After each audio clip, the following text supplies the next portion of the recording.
So greetings and a very warm welcome to another episode of GlobalSBM Business Talk. And today we are pleased to have Mr. Rahul Stone with us as our guest speaker.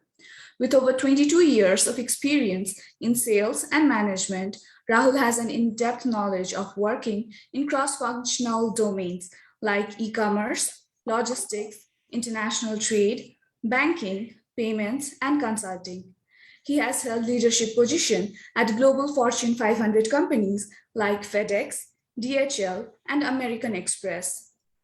Rahul is a partner at Polynation Ventures, which is an Israel-based venture advisory firm that focuses on scaling innovative Israeli technology-based startups in India, South Asia, and Middle East region. So without any delay, let's hear from the man himself. Rahul, thank you for joining us, and the floor is all yours. Hi, Parshu. Thank you so much for the introduction. Hi, Parshu. Thank you so much for the introduction. Hi, Rahul. I hope you guys can hear me. Yes. Yeah. So, first of all, to all, to all the students in the room, congratulations on taking up this course. We live in a very, very different time. We live in a very, very exciting time. We live in a time where the world is a small village.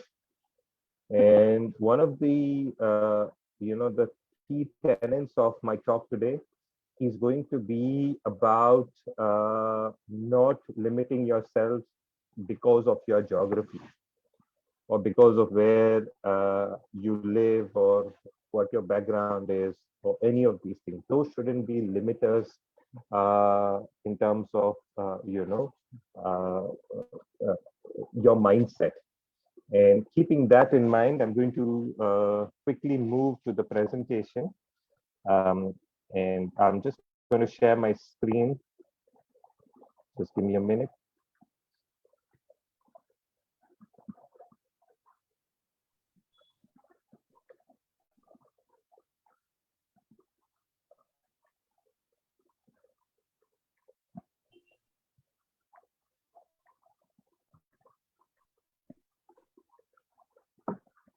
Can you see my screen, Parshu? It's loading. Okay. Yes. Okay. So, my entire talk is essentially going to be about building innovative startups with the Israeli mindset. And I'll give you a small background. At the time of giving my introduction, and how I know one of your co-founders, who's Kargendra, and also Parshu, and then I will take it forward. But as we speak right now, is it Parshu? Can you add me from the other screen? Yes. Done. Okay. Recording in progress. Just give me a minute.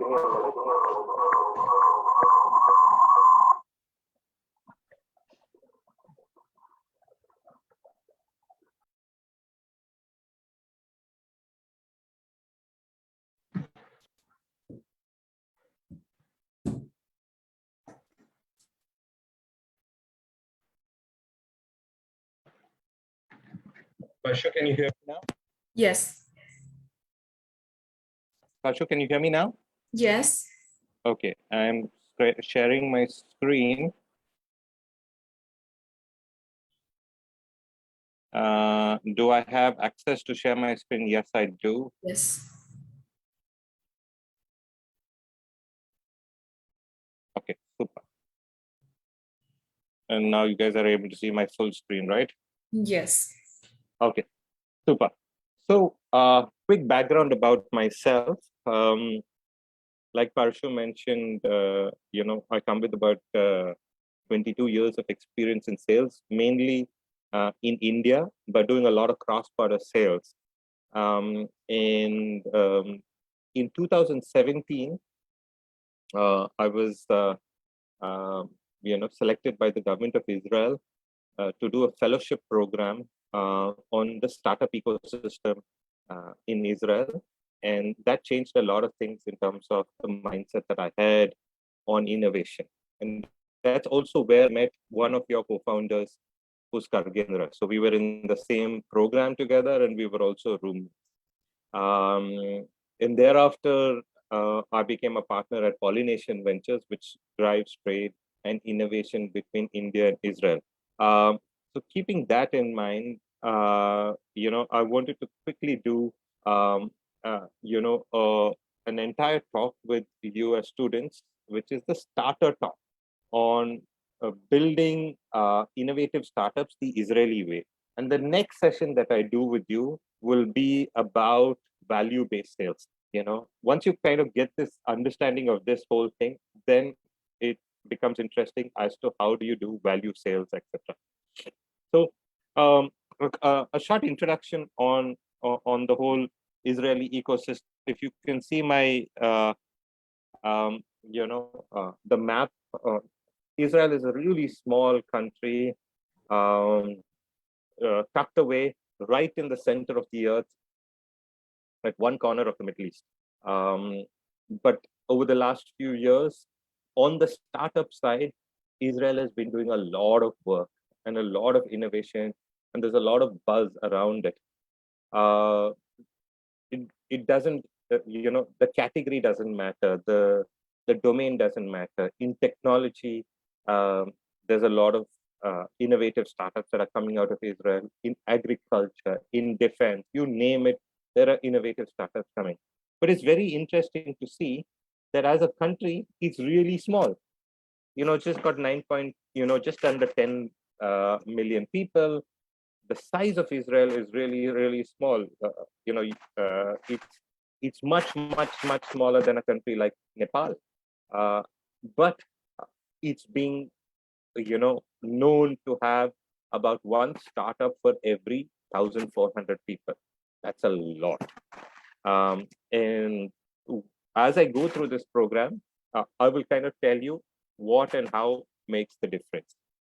So quick facts. Again, Tel Aviv is the second largest and the second most innovative city after the Valley. It is not London. It is not any other place. Israel has one of the highest number of NASDAQ listed companies. Israel also has the most number of engineers and scientists in the workforce in the world per capita.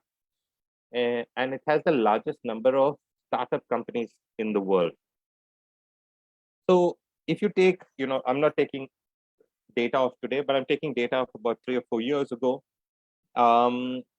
Israel has had, on average, about $10 billion worth of exits every year. In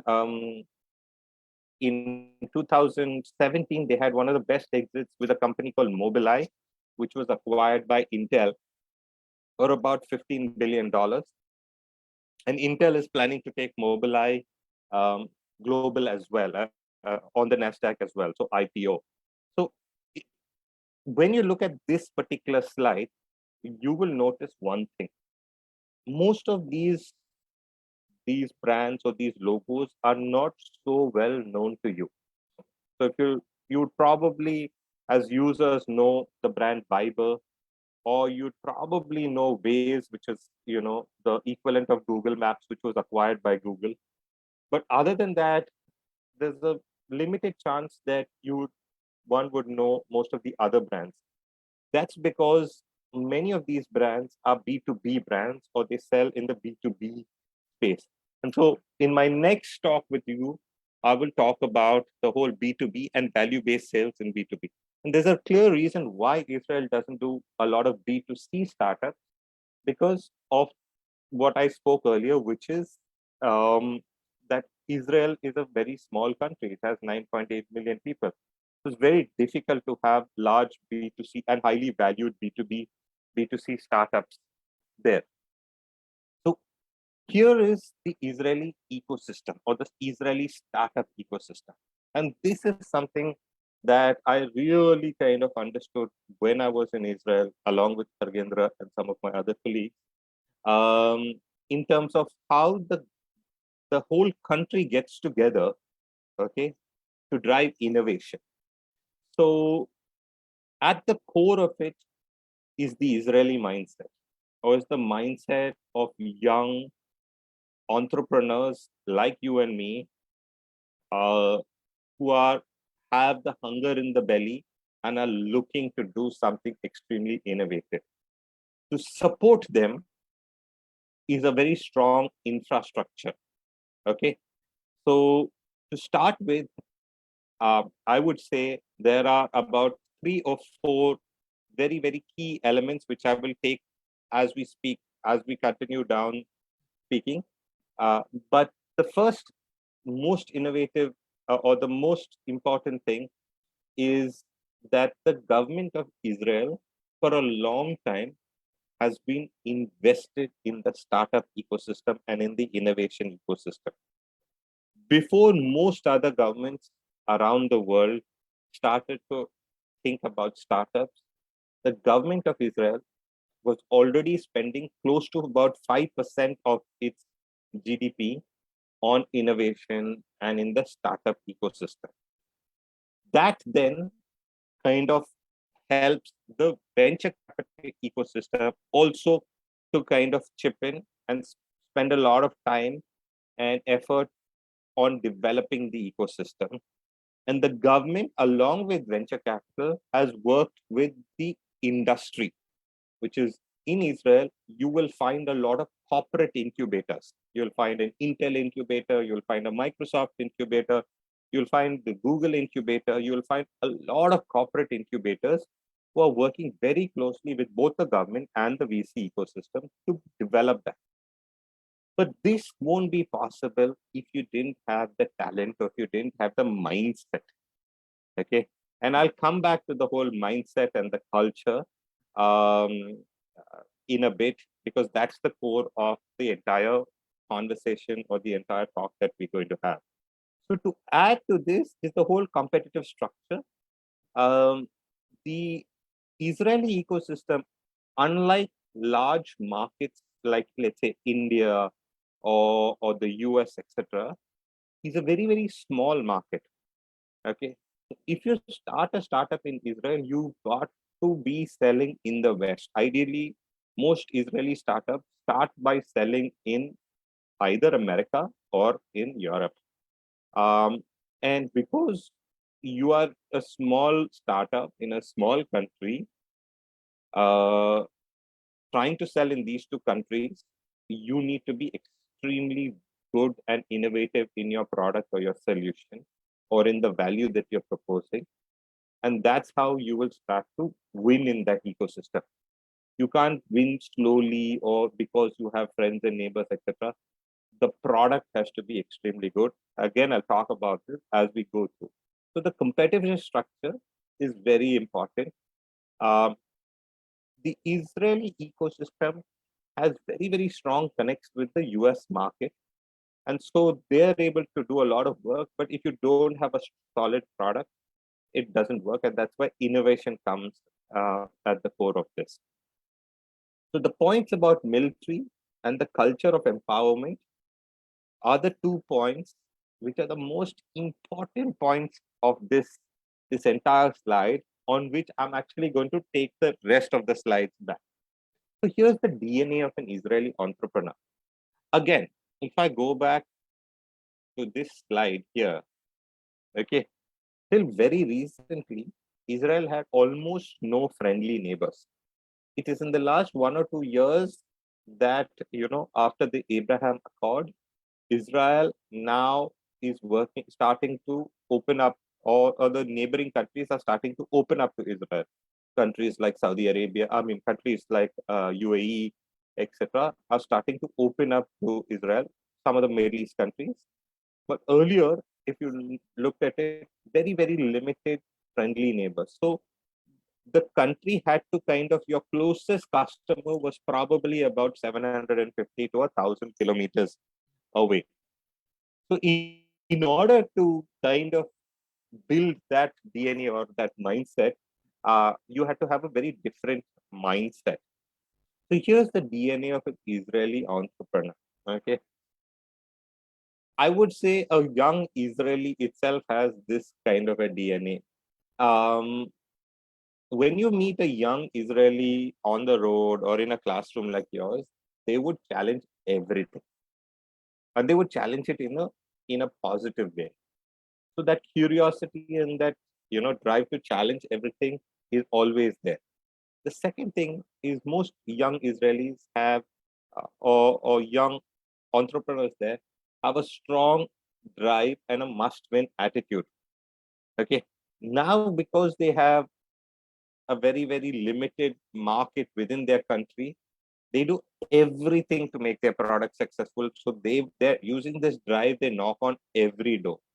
Okay, then they build really innovative products which are solution driven and which are solving real problems around the world, especially in the B2B ecosystem. So if you look at a brand like Mobileye solved the problem of autonomous driving at a basic level.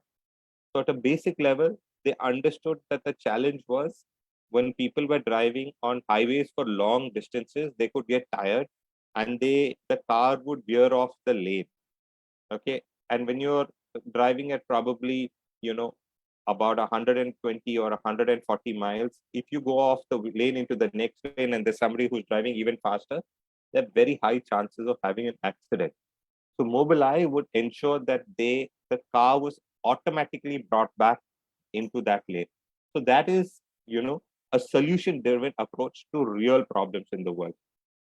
Given the fact that it's a small country, and they don't have endless resources, they always build products in a cost-effective way. And the country goes, the entrepreneurs go global from the beginning. They don't have a home market. They learn from their mistakes quickly, they fail fast, and they learn fast. That's something else that I will talk about. And they have a short history. Israel was formed in the late 1940s, around 1947. So the past is not their constraint. They don't have any legacy. Everything is young for them. Everything is a startup. This country itself is a startup country. Any questions here? Parshu, do we take questions now or do we take questions at the end? We will take questions at the end. Sure. So how did this all happen? Okay. As a country, Israel actually turned challenges into opportunities. These are the challenges that the country has. It's in a conflict zone and there has no trade. Where, like I mentioned, very limited trade till recently. Only now it's starting to trade with some of the Middle East countries. No natural resources, no water. They do a lot of desalination of seawater. But if you take the natural water, very limited water. They didn't exist as a nation 75 years ago. They had to build their own military capability. And they had to be completely self-reliant. So in order to address all of these challenges, they had to be extremely innovative. So if you look at every one of the challenges, that's what makes them an innovative nation in every state. Look at water. When you talk about water anywhere, people talk about Israeli innovation in the whole water ecosystem. When you talk about completely self-reliant, that's when people talk about, the self-reliance in the agriculture space, where the productivity per acre or the productivity per, a space of ground in Israel is much, much higher than anywhere in the world. They didn't have any military backing from large countries. So they had to kind of innovate and build a lot of the military infrastructure and the defense infrastructure. That's why Israel as a country today is an exporting country of a lot of military equipment. Again, in terms of natural resources, etc., they've had to kind of innovate in terms of energy, innovate when it comes to anything and everything. As a country, they had to innovate. So basically, instead of saying we have a problem, we have a problem, we have a problem, the DNA of the country was, how do we address this problem and how do we solve this problem? And this is something that has kind of transcended generations. And this generation today is really driving the change, not in India, but globally.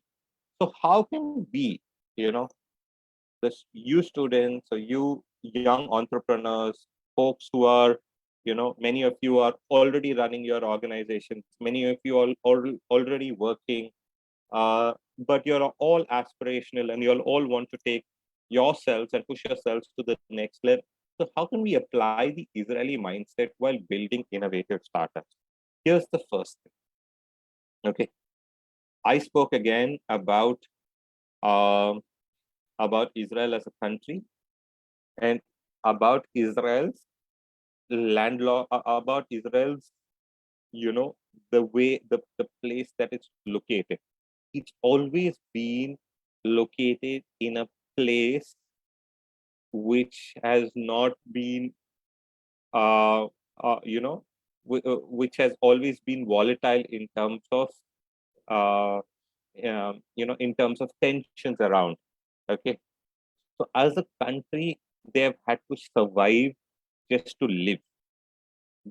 Today we talk about the war in Ukraine and how young young Ukraine citizens or Ukraine citizens as such are now standing up and fighting for themselves, for their country.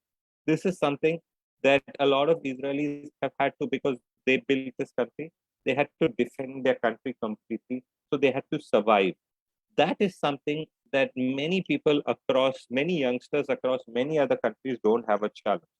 I'll give you an example.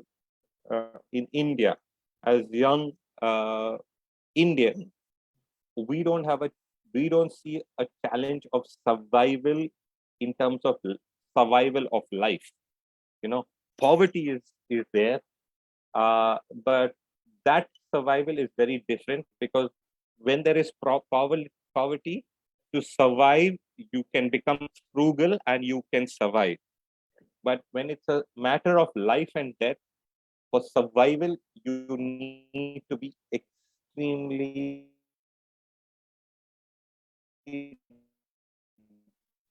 different and extremely mistake can meet the suddenly your survival instincts hit in, which is your instincts of the stomach, the instincts of how to survive kick in. And once you do that, once that happens, the drive is very, very different. So, when you look at it, start thinking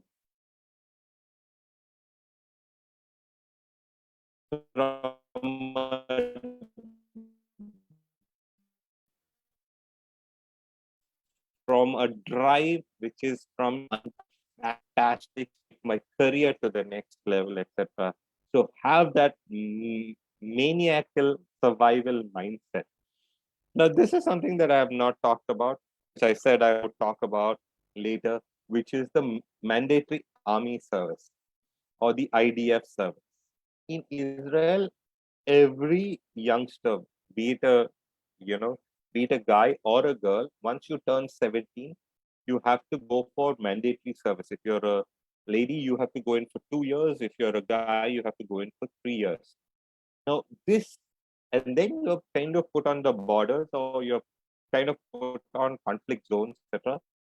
So it's a real scenario. It's a simulated scenario where go in and just have really put on the front line. Certainly makes a youngster almost, completely mature and completely ready for the world. Okay. Because you are in situations where you need to make, which are decisions of life and death. And this is very serious business at the age of 17 and 18. at the age of 17 and 18, many millennials are, all about TikTok and all about, social media, etc. But if you look at the young Israelis, they are really seriously focused on their army. And that mental, uh, you know, mental training is starting very, very early. So when they come out, they are all, trained leaders. Now, how do you stimulate such a situation as a youngster? It's something that you have to see in different parts. You can take different opportunities, but look at it. If you're a youngster, what is it that you can do to start becoming focused? Because they have that mandatory army service, they suddenly get a mindset with discipline, with courage, with purpose, a mindset to survive and a mindset to win. So as a youngster, or even as a young startup or as a young entrepreneur,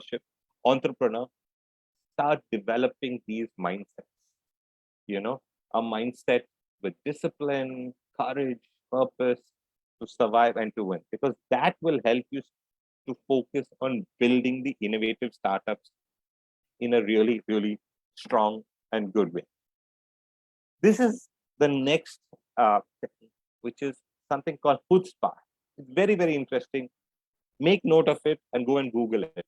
When you Google it, you'll understand that the word or the term chutzpah is a quality of audacity, which is positive audacity.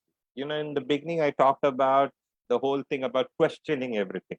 That's the Israeli mindset. Okay, they'll question with audacity. Okay, and it's a positive audacity. So one of the things that you will see in Israel is most organizations are very flat structured. Even if you're a youngster and if you don't agree with something, you will debate it and you will question it with your boss or the founder, etc. So the culture of chutzpah creates a certain risk-taking and a can-do attitude. When Israelis see an opportunity, they tend to take the plunge and start something quick and dirty to see if it works. So chutzpah is something that a lot of people have. I suggest that all of you Google this term and start, there are lots of little YouTube videos on chutzpah, etc. Have a look at it. It's very interesting.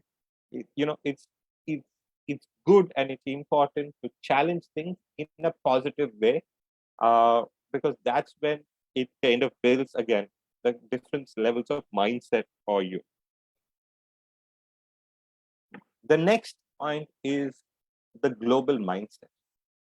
Again, when I started, I talked about the location of Israel and the limitations of trade in its own backyard or its own neighborhood. So most Israelis think global and act global.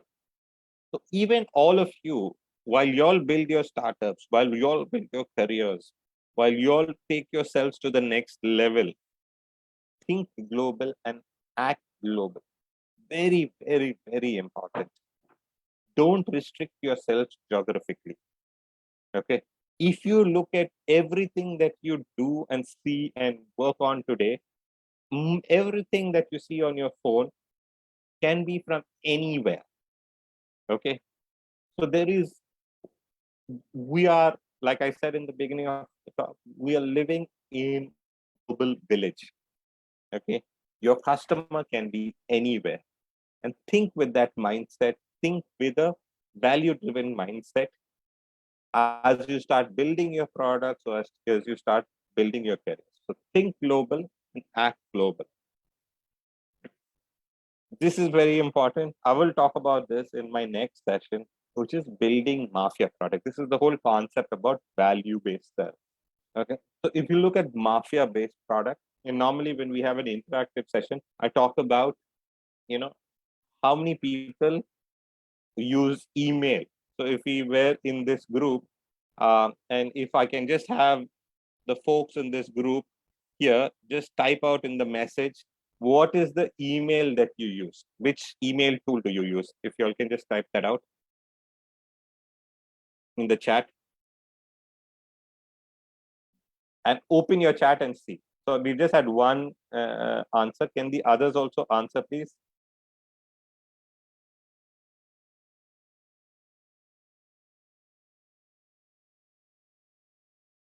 Can we have more answers quickly?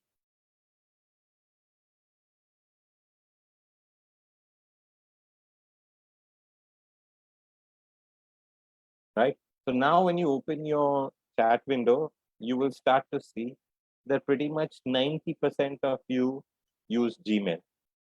Okay. Gmail is a mafia product. When you want to use email, there's nowhere else that you can go to but Gmail. And nobody came. There was no Gmail salesperson who came to you and said Gmail. You know, all of you use WhatsApp. WhatsApp is a mafia product. Facebook is a mafia product. Start thinking on really building products that are mafia in nature. So when you talk about the word mafia, right, it may have a negative connotation of the Italian, gangs or the gangsters, etc., who put a gun on your head and took your money away. Okay, but mafia product has a positive connotation. The connotation is you build something that is so strong that people will have the fear of missing out and will definitely come and use your product. And once they start using your product, because of the value that your product builds or your product gives to them, they are not going to go anywhere. If I ask most of you who are using Gmail, are you going to move or do you have any intention of moving out of Gmail? Most of you are going to say no. That's the kind of product that you have to build. Okay, build mafia product. A lot of the reason why Israeli startups are so strong is they build products which are mafia products. They don't build, you will not see Israeli products that come to solve every problem in the world. They will solve one problem and they will solve it really, really well. And that automatically makes it a mafia product. The next point I want to talk about is embrace failure. Very important to embrace failure. You try, you fail, you try again, you learn, you fail, and then eventually you succeed. So try fast, fail fast, and succeed fast. Okay. So in Israel, you have, uh, a lot of activities that happen where young entrepreneurs come and talk about how they've made mistakes, what's happened, how they failed, etc. So, it's a very interesting thing. In an ecosystem like India, when you go to a venture capital firm or when you approach VCs, etc., they look at your pedigree, which is your education pedigree. Are you from an IIT or are you from an IIM, etc.? But in the Israeli ecosystem, if you want a little money and you go to a VC, and your idea is very strong, there's a high chance that the VC will tell you, go to the government ecosystem and you'll get it from there. Because as I mentioned, the government ecosystem itself funds like, $500,000, 1 million, etc. You can get it from government funds. But if you want a lot of money, that's you want 20 million, 30 million, 50 million, etc., and you go to VCs, one of the big questions that the VC will ask you is, have you failed earlier? Okay. And if your answer is no to that, there's a high chance that the VC is going to be reluctant in giving you the money because you've not gone through that cycle of failure. Failure is embraced in itself. And it's as the startup ecosystems grow around the world, it has to be embraced everywhere else as well. So learn to fail or fail to learn. That's something which is very important to understand. Okay. The final thing is, the Israeli ecosystem is extremely collaborative. Everybody gives back. Everybody works together. You can be two competing companies, but when you're in the ecosystem, you'll collaborate and you'll work together. So the ecosystem really, really supports this. And even in your ecosystem, as young entrepreneurs, I encourage you all to do exactly the same thing. Collaborate. Don't work in silos. Mentor. If you've done something well, even if you're young, mentor other young startups, mentor other young organizations, etc. So here's the process. Start accelerate, start quickly. If you're working on an innovative startup, start quickly, accelerate, validate, incubate, and scale. Okay, in the normal startups, you have a startup that will start, and then it'll slowly incubate itself, and then it'll go and get money. Then it'll look to accelerate. But in the Israeli ecosystem, they start up and they look to accelerate, to take it from 0 to 60 at the fastest possible time in the first 6 months, to actually validate the idea, to validate the product, whether they have customers, etc. So they go very, very fast. So in the Israeli ecosystem, you first have accelerators to take a company from an idea stage quickly, where it's validated. If it works, then it gets incubated, and then it goes into scaling. So finally, if here's a quote from Warren Buffett: if you're going to the Middle East to look for oil, you can skip Israel. If you're going to look for brains, look no further. Israel has shown that it has a disproportionate amount of brains and energy. And I feel that this mindset can be replicated by anyone, anywhere. All of you living in countries, different countries who are listening in, you could be from India, many of you are from Nepal. This mindset can be imbibed by you. Because once you start living this mindset, then you start building startups. So even if you're working in an organization, you start thinking very, very differently. And that really, really helps. So in summary, the mind of a young Israeli entrepreneur is the hunger to survive and excel. Because they joined the military earlier, they build a mindset, a military mindset. They have chutzpah, which is the audacity to question anything. They build mafia products. They're not afraid to fail. They think global and act global. They give back to the ecosystem. They collaborate collectively, and they compete fearlessly. So thank you very much. On that note, we'll move to question and answers. Should you want to reach out to me, my email is this, and you can search me on LinkedIn as well. So Parshu, do we want to move to questions?